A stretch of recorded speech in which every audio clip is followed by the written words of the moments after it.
नमस्कार सर्वांना. आपल्या चॅनलवर सर्वांचं स्वागत आहे. आता वाजले 6:30 वाजले आहेत. म्हणलं आज जरा लवकर उठून कपडे वगैरे लवकरच धुऊया, कारण की रोज पाऊस येतोय सारखा 2-3 दिवस झालं. सकाळचाही पाऊस असतोय, संध्याकाळचाही पाऊस असतोय. त्यामुळे कपडे सुकत नाही. म्हणून म्हटलं आज लवकर उठून कपडे धुवून सुकायला टाकता येईल. आणि हे बघा आता 6:30 वाजून 6:35 झालेत आणि सूर्यसुद्धा उगवलाय. खूप छान वाटते, प्रसन्न वाटते. सूर्य बघा ना, सर्व प्रकाश आमच्या घरातच येतो. मस्त प्रसन्न वाटते. लाईटीची दिवसभर गरज नसते. आम्ही डायरेक्ट 7 नंतरच लाईट लावते. मी 6:30-7 ला लाईट लावते. दिवसभर उजेड असतो घरामध्ये. सकाळचं उठू वाटत नाही. थंडी वाजते, गार वारं सुटते. पण कपडे वगैरे धुवायचे होते, परत सुकत नाही म्हणून लवकर उठले. आणि हे पण आहेत. ह्यांना उठलं की आधी जेवण लागतं. सकाळ सकाळ ह्यांना जेवायची सवय आहे. म्हणून म्हटलं आता लवकर उठून कामाला घाट घालावा.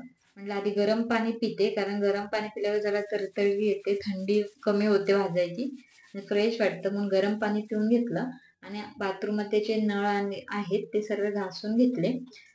मी बाथरूम मधले नळ रोज धुत नाही, घासत नाही. पण 2-3 दिवसानंतर, 4 दिवसानंतर घासते. म्हणजे ते जरा पांढरे वगैरे वाटायला लागले की मग स्वच्छ घासून घेते. 3-4 दिवसांनी जरा खराब होतात, मग ते स्वच्छ घासून घेते, धुवून घेते. धुतल्यानंतर सुक्या कपड्याने पुसते. सुक्या कपड्याने पुसल्यामुळे ते ओले डाग राहत नाहीत पाण्याचे आणि परत लवकर नळ पण खराब होत नाही. आणि आता म्हटलं नळ वगैरे धुवून झालेत, मग मोरी वगैरे बाथरूम घासून घेतलं आणि स्टाईल लाद्या आहेत त्याही सुद्धा स्वच्छ करून घेतल्या. टॉयलेटमध्ये लिक्विड टाकून ठेवलं आणि नंतरला कपडे धुवून झाल्यानंतर ते टॉयलेट घासणार आहे. म्हटलं तोपर्यंत लिक्विड राहू दे. टॉयलेट घासायचं असेल तर मी आदल्या दिवशी रात्रीच लिक्विड टाकून ठेवते, झोपताना पूर्ण. पण आता काल टाकायचं लक्षात नाही म्हणून म्हटलं आता टाकून ठेवते आणि कपडे धुवून झाल्यानंतर घासते.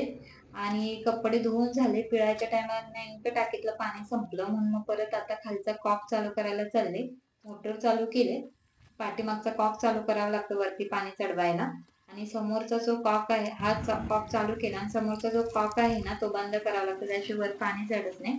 वरती पाणी आलं, म्हटलं का पटापटा कपडे पिळून घ्यावी, नाहीतर नंतर आरू उठते. आरू उठली की परत ती पाण्यात येईल, म्हणून पटकन कपडे पिळून घेतले. कपडे धुवून झाले. म्हटलं आता फ्रेश झाल्यानंतर, आंघोळ झाल्यानंतरच वाळू घालेल. पण आता आंघोळ वगैरे केली, मस्त फ्रेश झाले. आणि आरू पण उठली आमची आणि ती करायला लागला तर माझ्या मागं मागं. तिला म्हटलं थांब जरा, मला कुंकू लावू दे. मग तिला आता बघते काय झालंय ते. तिला पाणी वगैरे पाजून दूध देते प्यायला. मीही गरम पाणी पिलं, चहा सुद्धा पिला. कारण लवकर उठली होती म्हणून आधी चहा प्यावा, नंतरला देवपूजा करावी. आणि देवपूजा सुद्धा केली. मी रोज देवाऱ्यात तांब्या भरून पाणी ठेवते आणि सकाळच्याला साखरचा नैवेद्य दाखवते आणि चपाती झाली की चपाती भाजीला दाखवते. हा नारळ मी देवासमोर ठेवला होता कलश मांडायची आणि तेव्हाच तो उगवला आहे. आणि तो आता उगवून एवढा मोठा झालाय. त्याला लावायचा होता पण अजून ह्यांनी लावला नाही. पावसाळ्यात लावू म्हटले पण अजून काही ह्यांना टाइम मिळाला नाही. आता कधी येतोय काय माहिती हा नारळ लावायचा, आता बघूया. आणि आता देवपूजा झाली आणि त्यांना आता आहेत तर त्यांना आवर्जून नारळ लावायला सांगणार आहे मी. आणि हा पाळणा आहे ना तो मी घरी बनवलाय, स्वतःच बनवलाय. ही कृष्णाची मूर्ती आईने आणली होती पंढरपूरवरून. आणि हा पाळणा असं काही ना काही करायची मला सवय आहे, क्रिएटिव्ह, तेव्हा मी तो बनवलाय. बाजूला जे गणपतीचं आहे ते सुद्धा माझ्या आईनेच दिले मला. आणि हे अजून झोपलेत आणि बाजूला गादी सुद्धा ओलटी केली, तेही ऊन आले की बाहेर टाकायचे, कारण आरूला गार लागले. मी सर्व सू करून घेतले, त्यामुळे आज कपडे पण धुवायला लय होते. म्हटलं आता हे उठायच्या आधी स्वयंपाक करताना मगच कपड्याला लागते. कपडे सुकायला टाकते. हे उठलेत, लॅपटॉपवर काम करतायत, तर त्यांचं बघून आरू सुद्धा तिचा छोटं खेळण्याचं लॅपटॉप आहे ते घेऊन काम करत बसले. डॅडाची कॉपी करत बसले. आणि ते अजून काम चालू आहे त्यांचं, तर मी इथं आता स्वयंपाकाला लागते. त्यांच्यासाठी अंड्याचं कालवण करणार आहे. डॅडा घरी असला ना तिचा, तर आरू खूप खुश असते, जाम खुश असते आणि एन्जॉय करते तिच्या डॅडा सोबत. आणि ती डॅडा सारखं, डॅडा जे करेल तेच करत असते, डॅडाच्या मागं मागं करत असते. डॅडानी जे कपडे घातले तसेच कपडे तिला पाहिजे असतात. T shirt pant, half pant घातली तर हाफ पॅन्ट, फुल पॅन्ट घातली तर फुल पॅन्ट. डॅडा असला की डॅडाची कॉपी करते ती.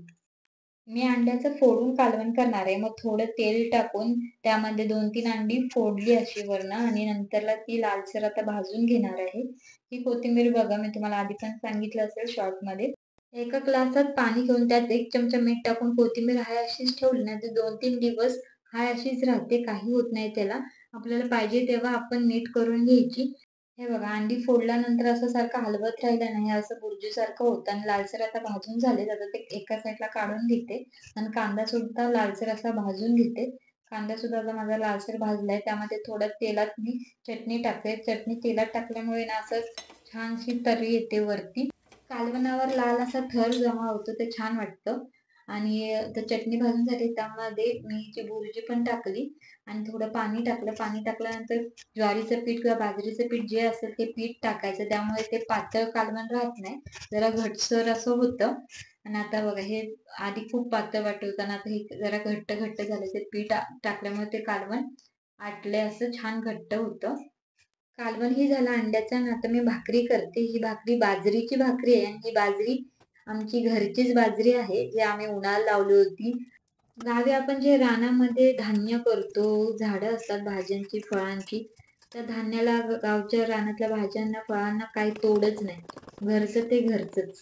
भाकरी करताना तवा चांगला तापायला पाहिजे, नाहीतर भाकरी खूप कडक कडक होते आणि पांढरी पांढरी दिसते भाजली तरी. मग माझी पहिली भाकरी जरा ही झाली, कारण की तवा नीट तापला नव्हता. नंतरला जरा दुसरी भाकरी जरा व्यवस्थित भाजली, कारण की तवा पचला होता चांगलाच. हे बघा, साईटून वगैरे अशा भाजून घ्यायच्या भाकरी, कडेकडेने भाजायची. आणि मी गॅसवर भाकरी भाजत नाही, गॅसवर भाकऱ्या भाजायच्या नसतात, त्यामुळे मी तव्यातच भाकरी भाजते. जेवण झालं आणि ह्यांना हे जेवायला वाढले. हे बसले जेवायला न्यूज बघत बघत. आरूही त्यांच्या बाजूला बसले. तोपर्यंत मी माझे कपडे सुकवायला टाकले. कपडे आज एवढे सारे होते, सर्व अंथरून वगैरे पण काढले होते. आता हे ऊन आले थोडं, तोपर्यंत सुकतील. आणि ह्यांचं जेवण झालं आणि लागलेत कामाला. आणि माझ्यासाठी मला भेंडी करायची, कारण मी नॉनव्हेज खात नाही. आणि आरूला ह्यांच्यासाठी केलेलं कालवण खूप आवडलं अंड्याचं, म्हणून ते तिखट होतं थोडं, ह्यांना तिखट लागतं म्हणून. पण तिच्यासाठी परत एक अंड्याचं फोडून कालवण केलं, थोडी चटणी टाकून. आणि तिलाही जेवायला वाढले, तिचे ती हाताने आज जेवले. आणि मीही माझ्यासाठी आता भेंडी करते. ह्या दोघांचं जेवण झालं, तर माझं जेवण बाकी आहे. मी माझ्यासाठी भेंडी करते.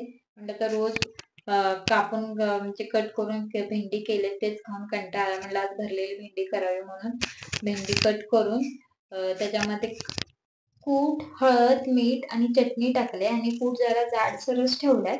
आणि भेंडीतल्या ज्या बिया काढलेल्या त्याच्यामध्ये मसाला भरण्यासाठी, त्या बियाही मी नंतर वरनं टाकणार आहे. त्या छान लागतात गरम करून. थोडं ताट झाकलं ना, मग लवकर भेंडी शिजते. नंतर ताट शिजल्यानंतर ताट काढायचं आणि वरचा जो मसाला राहिला तोही टाकायचा आणि मीडियम गॅसवर ठेवायचं, म्हणजे छान असे कडक होते. तोंडी लावण्यासाठी खूप चांगले. आरू भेंडी करता करता मांडीवरच झोपली. तिला झोपवलं खाली आणि आता मी बसते जेवायला. भाकरी, बाजरीची, भेंडी आणि कांदा मस्तपैकी खाते. छान झाली भेंडी आणि माझं जेवण झालं आणि तेवढ्यात आरू पुन्हा उठली. पुन्हा तिला झोपवलं आणि आता लागते कामाला. आणि ती झोपले तोपर्यंत काम करून घेते. आणि आज सकाळी एवढे कपडे धुवून सुद्धा पुन्हा कपडे पडले होते, मग तेही धुवून घेतले. आणि सूप सुद्धा लय दिवस घासलं नव्हतं, हप्ता 15 दिवस झाला. मग सूप आणि झाडू सुद्धा घासून घेतले, धुवून घेतले. ऊन अजून आहे, मग ते उन्हाला पुन्हा लावते.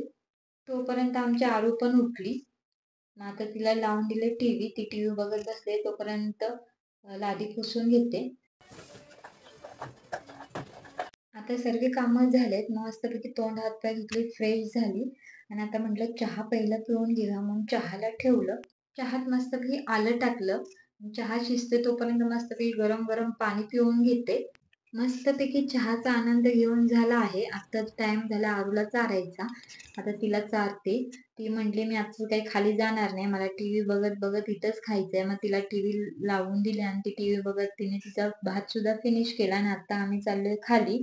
देवाला चपातीचा नैवेद्य ठेवते ना, चपाती साखर किंवा चपाती गुळ किंवा भाजी असेल ती. मग ती संध्याकाळी किंवा दुसऱ्या दिवशी मी गाईला देते चारायला. तर आता आम्ही खाली चालू, तर आम्ही गाईला ती चपाती देणार आहे खायला. आणि उशीर आम्ही खालीच बसलो होतो, कारण लाईट सुद्धा गेली होती. आत्ता येईल मग येईल म्हटलं, पण लाईट तिचा काही पत्ताच नाही, लाईट काही येई नाही. मग आरूला म्हटलं आता जाऊ वरती, खूप उशीर झालाय. तिचाही झोपायचा टाइम झाला होता. तिने भात खाल्लं, त्यानंतर काही खाल्लंच नव्हतं. मग तिला अंडी शिजू घातली होती, ती अंडी चारली अंधारातच. आणि आता आम्ही झोपणार आहे, कारण आता 9 9:30 झाले असते, अजून लाईटीचा बत्ता. तुम्हाला व्हिडिओ आवडल्यास लाईक, शेअर, सबस्क्राईब करायला विसरू नका. कमेंट ही नक्की करा ब्लॉग कसा वाटला.